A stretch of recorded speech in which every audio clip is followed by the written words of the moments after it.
Donc bonjour à toutes et à tous et bienvenue dans On parle santé, la chronique qui vous fait découvrir les métiers du soin et de ceux et de celles qui les font vivre au quotidien.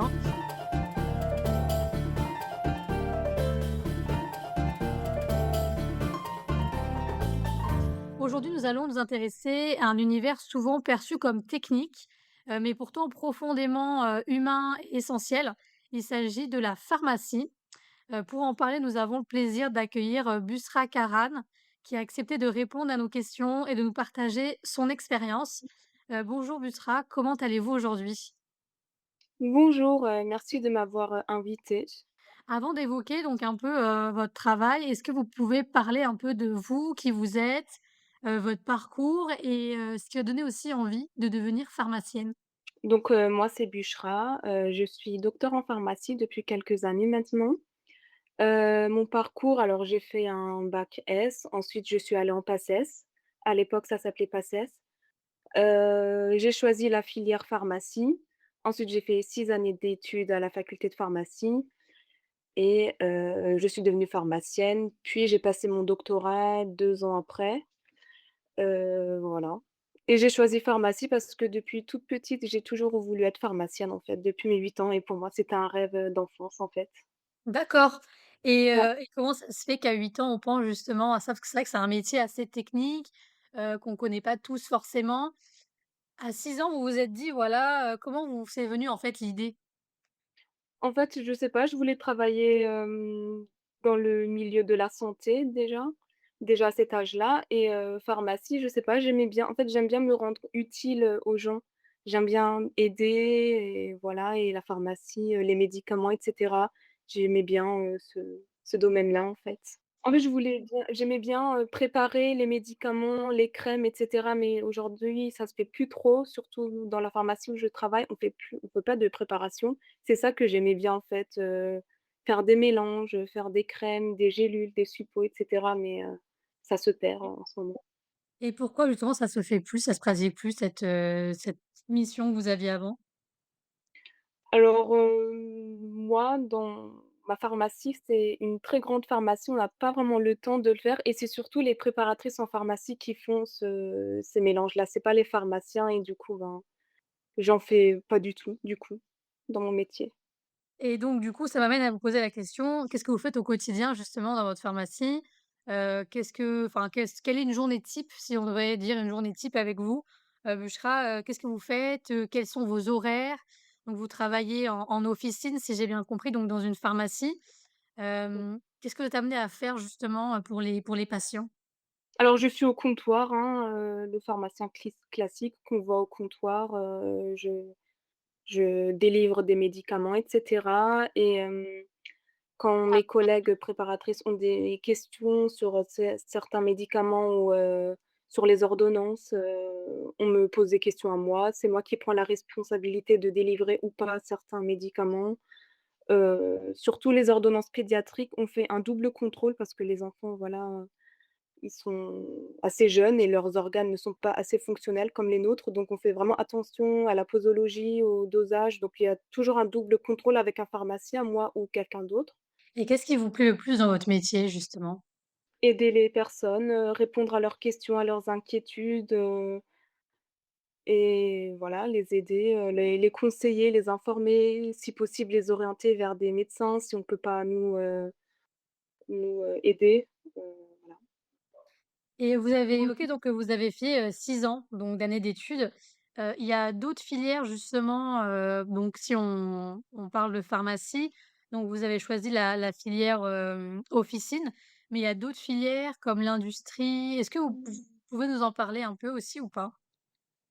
Oui, oui, il y a la filière. C'est vrai que nous, enfin les personnes, qui sont pas dans le métier de la santé, ils connaissent juste le pharmacien qu'on voit en ville, mais il y a plusieurs filières. Il y a la filière hospitalière aussi, il y a des pharmaciens à l'hôpital qui assurent la dispensation des médicaments aussi. Il y a la filière, industrie, oui, les pharmaciens qui travaillent en pharmacovigilance, en toxicologie, affaires réglementaires et cetera. Il y a toujours un pharmacien qui vérifie, qui valide tout ça. Enfin, je sais pas trop en détail, mais il y a aussi des pharmaciens dans ces milieux-là, milieu de l'industrie et cetera. Et donc vous, vous avez fait le choix de vous dire: «Bah, voilà, moi, ça sera, l'officine». Et puis peut-être que vos parents aussi travaillent dans un milieu, de santé ou pas du tout? Non, pas du tout, mes parents, ils ont pas du tout fait d'études, enfin, il y a personne qui est pharmacien dans ma famille, donc je sais même pas pourquoi j'ai choisi, enfin, pourquoi à 8 ans je voulais être pharmacienne. C'est quand on allait en pharmacie, j'aimais bien, C'est un beau j'aimais bien métier ça. en tout cas. Bah, bravo. Merci. 1er docteur de la famille, félicitations. On va parler aussi des qualités humaines, parce qu'il y a beaucoup de personnes qui, voilà, qui demandent: «Mais pour être pharmacien, comment être un bon pharmacien?» Donc selon vous, Bushra, quelles sont les qualités, on va dire, indispensables pour être un bon pharmacien, pour ses patients? Faut être empathique et je trouve que moi je le suis un peu beaucoup.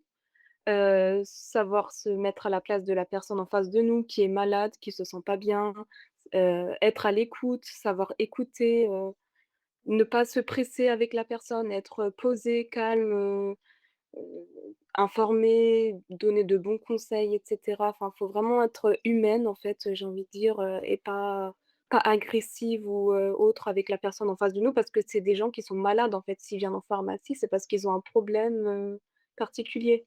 Et je voulais aussi vous parler donc du rôle de pharmacien dans le parcours de soins, parce que vous avez évoqué un peu toutes les missions que vous faites.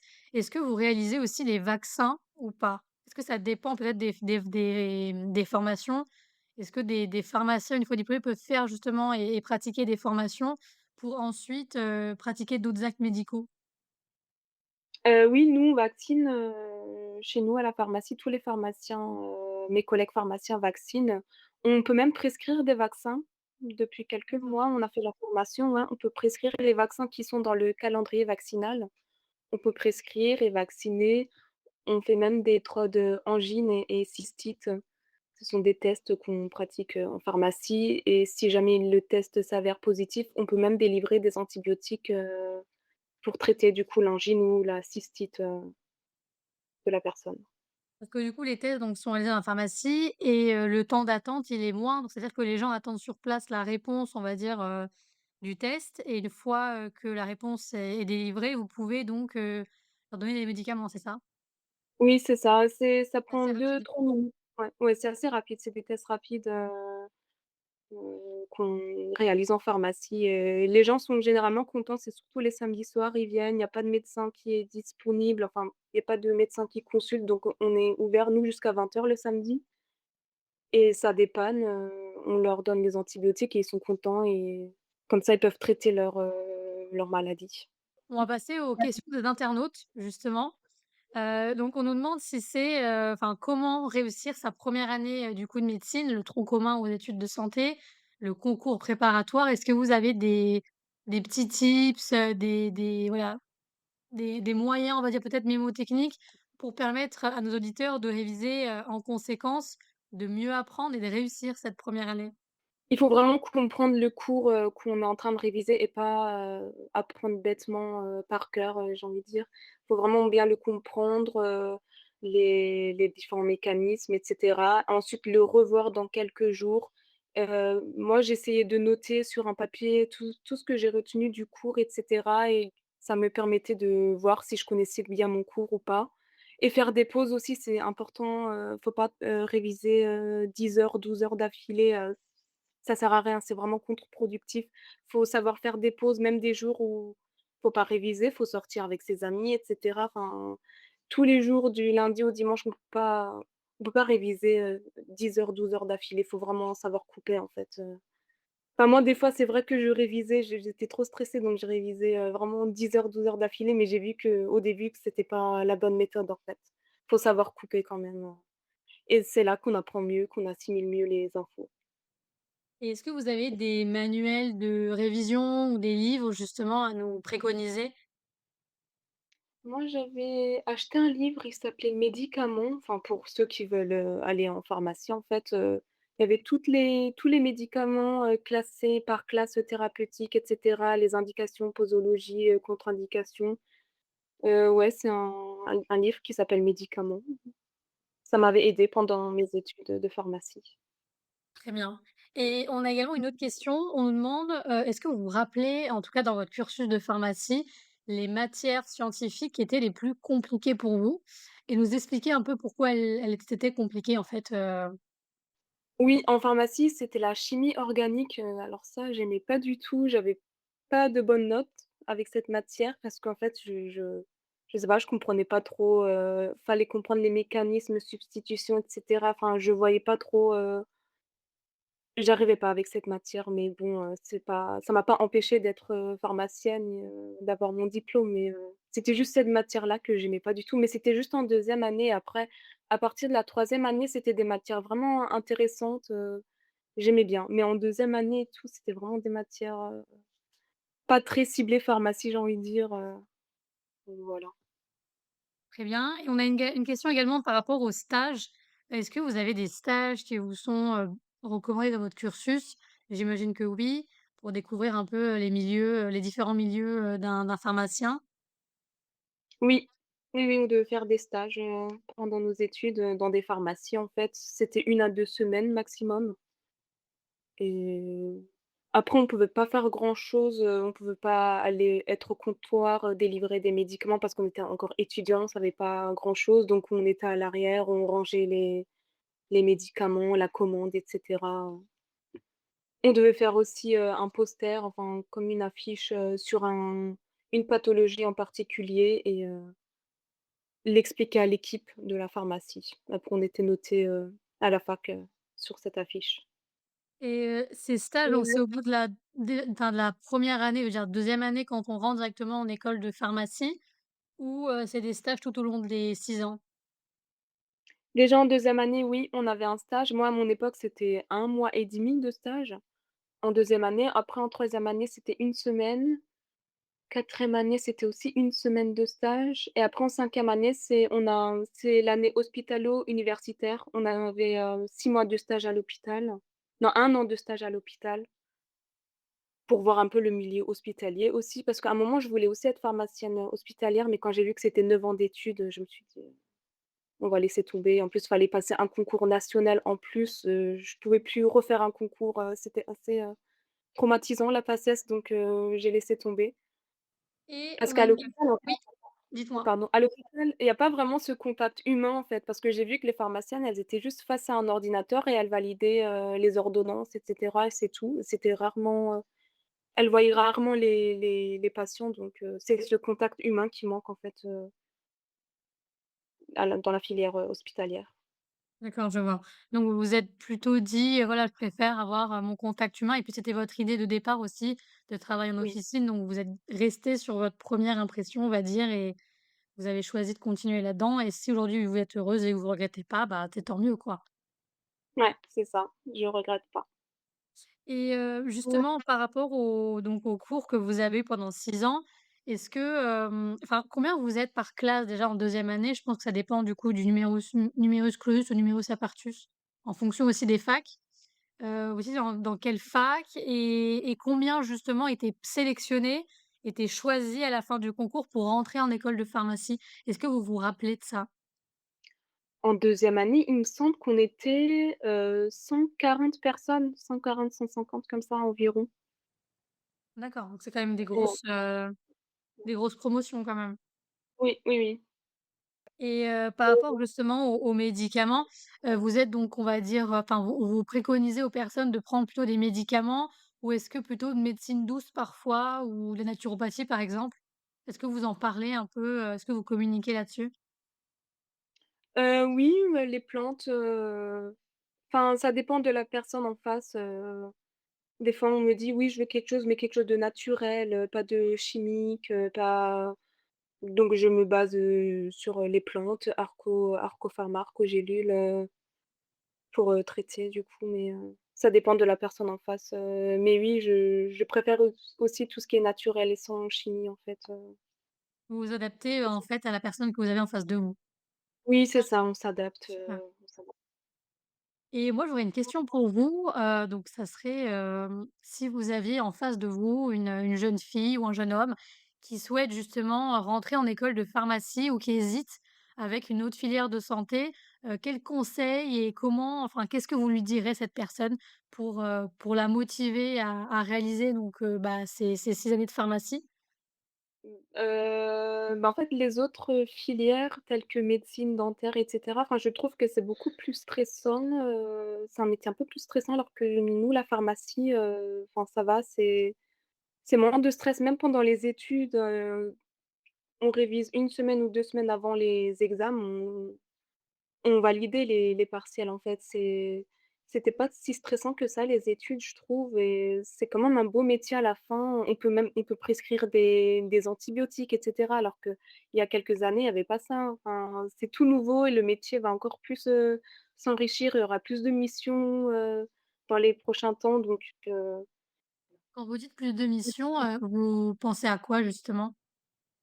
bah, j'avais vu passer, je sais pas si c'est encore passé, je suis pas sûre, qu'on pouvait, prescrire des antibiotiques en cas de rage dentaire. On pouvait, retirer des tiques, on pouvait faire des, pansements pour des plaies simples. Parce qu'on voit des fois les gens qui viennent à la pharmacie avec des plaies ouvertes et tout, mais non, on peut pas toucher, on n'a pas été formés pour ça.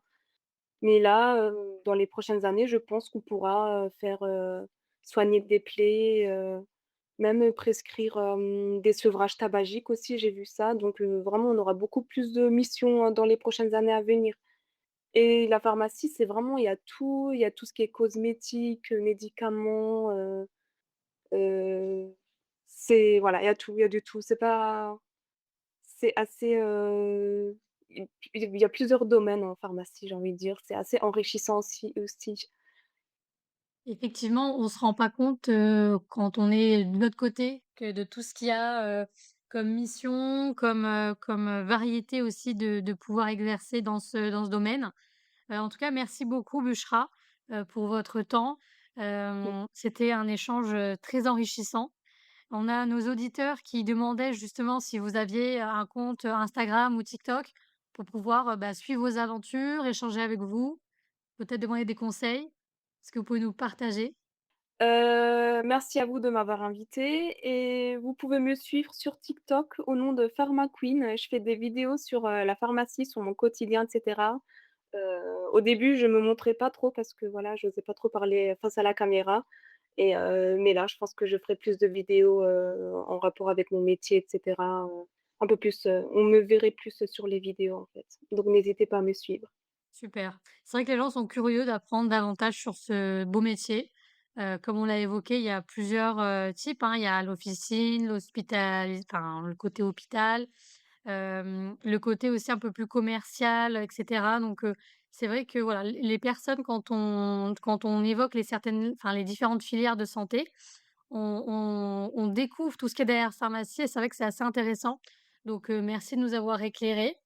Et continuez, à faire ce que vous faites sur les réseaux sociaux parce que c'est vrai que c'est hyper important, d'avoir ce côté aussi, pédagogue, d'informer les gens et de sensibiliser sur tout ce qu'un pharmacien peut ou pas faire et on va suivre de très près l'évolution, justement de cette profession, en espérant que vous ayez, plus de champs d'action par la suite. Merci beaucoup, merci à tous et on se retrouve, mercredi prochain pour un nouvel épisode de On parle santé. Prenez soin de vous, à très bientôt. Au revoir.